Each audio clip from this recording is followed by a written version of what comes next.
Students, मैं doctor Swati Sharma government college Jaipur से। बच्चों, इस वीडियो में हम फेज रूल का टू कंपोनेंट सिस्टम्स का सोडियम क्लोराइड वाटर सिस्टम पढ़ेंगे। बच्चों, ये एक असर्वांग गलनांक वाले यौगिक बनने वाला तंत्र है। यानी इसमें एक ऐसा कंपाउंड बनेगा जो इनकॉन्ग्रुएंट मेल्टिंग पॉइंट वाला होगा। बच्चों, असर्वांग गलनांक से हमारा मतलब होता है, इनकॉन्ग्रुएंट मेल्टिंग पॉइंट से हम ये समझते हैं कि इनकॉन्ग्रुएंट मेल्टिंग पॉइंट वो टेम्परेचर होता है जिस पर किन्हीं दो कंटेंट्स ए और बी से बना हुआ कोई यौगिक C2, उदाहरण के लिए हमने पिछली बार जब जनरल वीडियो समझा था AB2, अस्थाई होता है। जब वो मेल्टिंग पॉइंट आता है तब वो यौगिक जो बना है अवयव ए और बी से, वो बजाय मेल्ट होने के अपने मेल्टिंग पॉइंट से पहले ही विघटित हो जाता है और एक दूसरा ठोस और विलयन गलित मेल्टिंग मॉल्टन लिक्विड में बदल जाता है। इसको हमने जनरल वीडियो में समझाया था कि कोई C2 कंपाउंड हो तो वो अपने मेल्टिंग पॉइंट से पहले ही C1 प्लस सॉल्यूशन में विलयन में बदल जाए।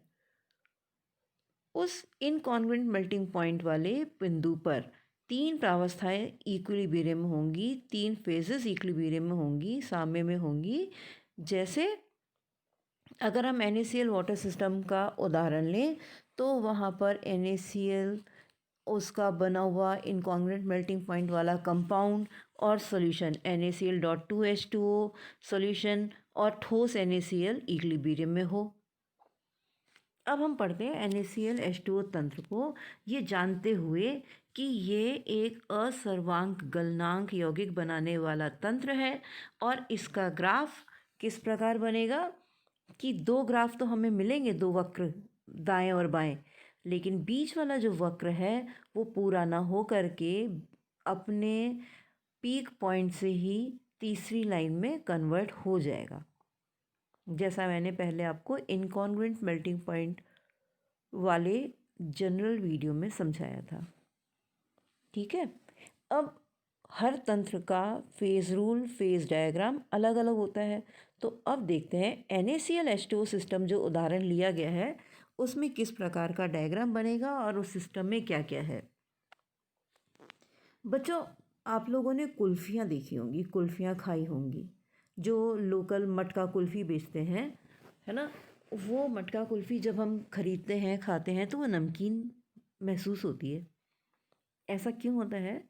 क्योंकि वो लोग जो आइसक्रीम जमाते हैं, जो कुल्फ़ी जमाते हैं, जमाने के लिए जो टेम्परेचर माइनस में चाहिए, बर्फ़ तो ज़ीरो पे ही जम जाएगी। हमें बनानी है कुल्फ़ी, उसका मेल्टिंग पॉइंट माइनस में ले जाते हैं। वो लोकल आदमी भी ये समझता है कि अगर वो जल में थोड़ा नमक मिलाएगा तो उसका फ्रीजिंग पॉइंट कम हो जाएगा और कुल्फ़ी जमेगी। ये चीज़ अब देखते हैं क्या है। स्थानीय स्तर पर आइसक्रीम जमाने वाला जो हिम मिश्रण है, बर्फ़ और डाईहाइड्रेट का मिश्रण होता है। डाईहाइड्रेट क्या? NaCl.2H2O।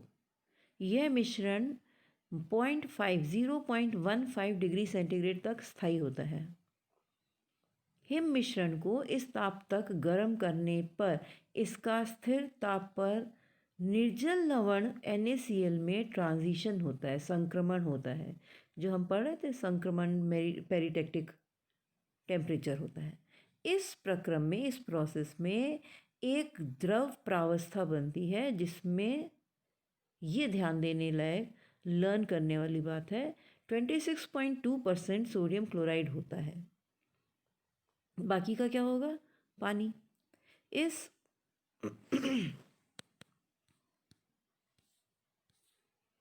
इस तरह से, इस तरह का जो चेंज है, इस प्रकार का परिवर्तन, किस प्रकार का परिवर्तन? एक ठोस अवस्था है हमारे पास NaCl plus H2O, sodium chloride plus water.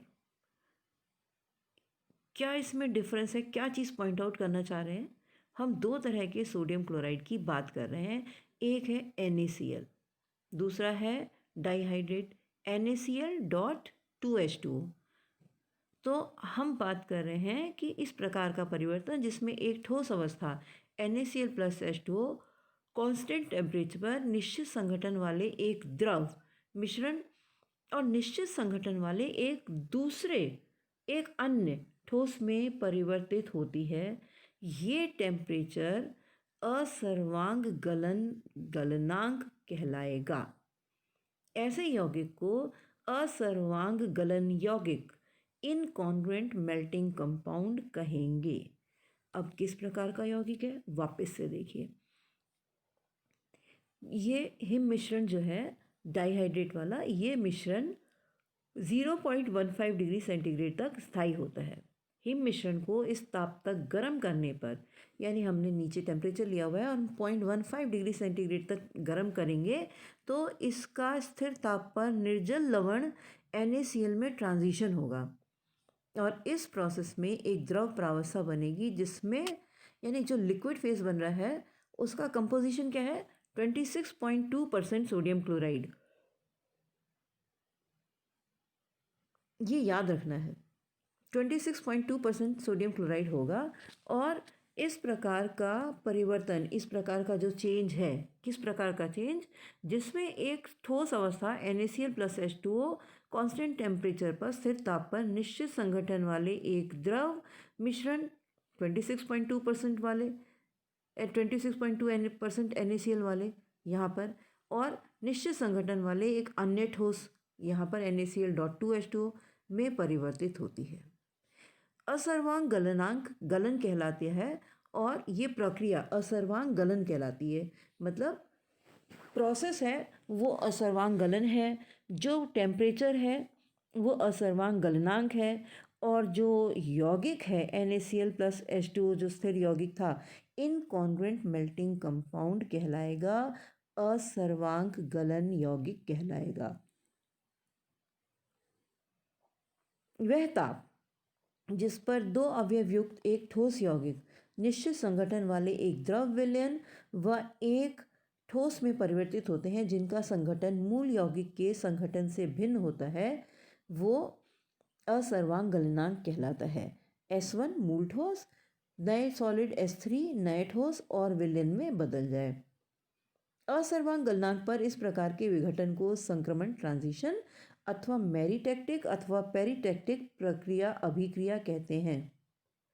यह यूटेक्टिक से इस प्रकार भिन्न है कि इसमें हिमांक संगठन वक्र में कोई न्यूनतम प्रदर्शित नहीं होता है। अतः असर्वांग गलनांक को पेरिटेक्टिक पॉइंट भी कहते हैं, यूटेक्टिक की बजाय पेरिटेक्टिक, क्योंकि इसमें कोई मिनिमम प्रदर्शित नहीं हुआ है। इस बिंदु पर दोनों अवयवों से बना मूल ठोस उसके विघटन से, किसके, मूल ठोस के विघटन से बना नया ठोस व दोनों का द्रव विलयन, ये तीनों साम्य में होते हैं। अब NaCl का कर्व देखिए। लेफ्ट हैंड साइड पर 100% H2O लिया गया है, राइट हैंड साइड पर 100% NaCl लिया गया है। ए जो है वो H2O का मेल्टिंग पॉइंट है, ठोस से लिक्विड में कन्वर्ट होगा तो 0 डिग्री सेंटीग्रेड पे कन्वर्ट होगा, या यूँ कहें फ्यूजन होगा, वो ठोस में बनेगा। तो कब, जब हम उसको 0 डिग्री सेंटीग्रेड से 0 डिग्री सेंटीग्रेड पर ले आएंगे। अब हमारे पास कौन कौन से पॉइंट्स हैं, point A, point B. Point A जल का हिमांक है, 0 डिग्री सेंटीग्रेड है। जब इसमें NaCl मिलाया जाएगा तो जल का हिमांक कम हो जाएगा, और इस प्रकार धीरे धीरे जब हम NaCl की परसेंटेज बढ़ाते जाएंगे हिमांक भी कम होता जाएगा, तो हमें वक्र AB प्राप्त होगा। इसका मतलब हुआ वक्र AB जो है वो जल में NaCl नमक मिलाने पर उसके हिमांक अवगमन को प्रदर्शित करता है कि हम कितना कितना, जैसे जैसे NaCl का परसेंटेज बढ़ाते जा रहे हैं वैसे वैसे उसकी फ्रीजिंग पॉइंट डिक्रीज होती जा रही है। और इस कर्व पर कौन कौन इक्विलिब्रियम में है, बर्फ जल के इक्विलिब्रियम में है। और एक बी ए बी जो ए बी कर्व है वो मोनोवेरिएंट है, एक चर है। बिंदु बी क्या है? इस बिंदु पर विलयन संतृप्त हो जाता है। कहाँ पर? बी पर। बी पर विलयन संतृप्त हो जाता है और एक नई प्रावस्था NaCl.2H2O अलग हो जाती है और बिंदु बी पर तीन प्रावस्थाएं बर्फ, ठोस NaCl.2H2O यानी डाइहाइड्रेट सोडियम क्लोराइड और विलयन साम्यावस्था में होता है और इसीलिए ये नॉन वेरिएंट सिस्टम होता है। कौन सा? Point B. NaCl की ओर मिलाने पर हिमांक बिंदु BC के सहारे बिंदु C तक बढ़ता है। कैसे जा रहा है? बिंदु B में हम NaCl और बढ़ाते गए तो C तक उसका टेम्परेचर जो है वो बढ़ता जाएगा। और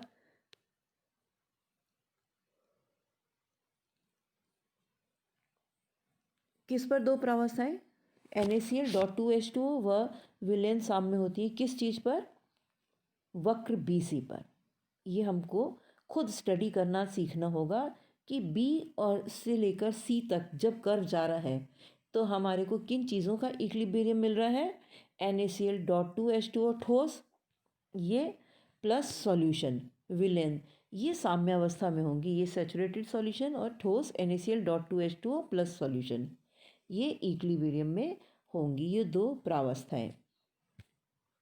और BC को ऑब्टेन करने का जो है, स्टडी करने का, प्राप्त करने का जो प्रैक्टिकली तरीका है वो C कंपोजिशन से B कंपोजिशन तक जाने से ये आसानी से प्राप्त होगा। बिंदु C पर 0.15 डिग्री सेंटीग्रेड के ऊपर ठोस NaCl.2H2O स्थायी नहीं रहता है और निर्जल लवण में और विलयन में परिवर्तित हो जाता है। बिंदु C पर NaCl.2H2O स्थायी नहीं रहेगा, उससे ऊपर जाने पर ये NaCl सॉलिड में कन्वर्ट हो जाएगा और सॉल्ट सॉल्यूशन भी इसके साथ आ जाएगा। NaCl.2H2O कन्वर्ट हो जाएगा, ट्रांजिट हो जाएगा किसमें? संक्रमण होएगा इसका NaCl ठोस में। अब वक्र CD निर्जल NaCl का विलेयता वक्र है। CD वक्र को देखिए, C और D NaCl का, निर्जल NaCl का विलेयता वक्र है और यहाँ निर्जल ठोस NaCl और जल साम्य में रहती है। निर्जल ठोस NaCl व जल साम्य में रहते हैं।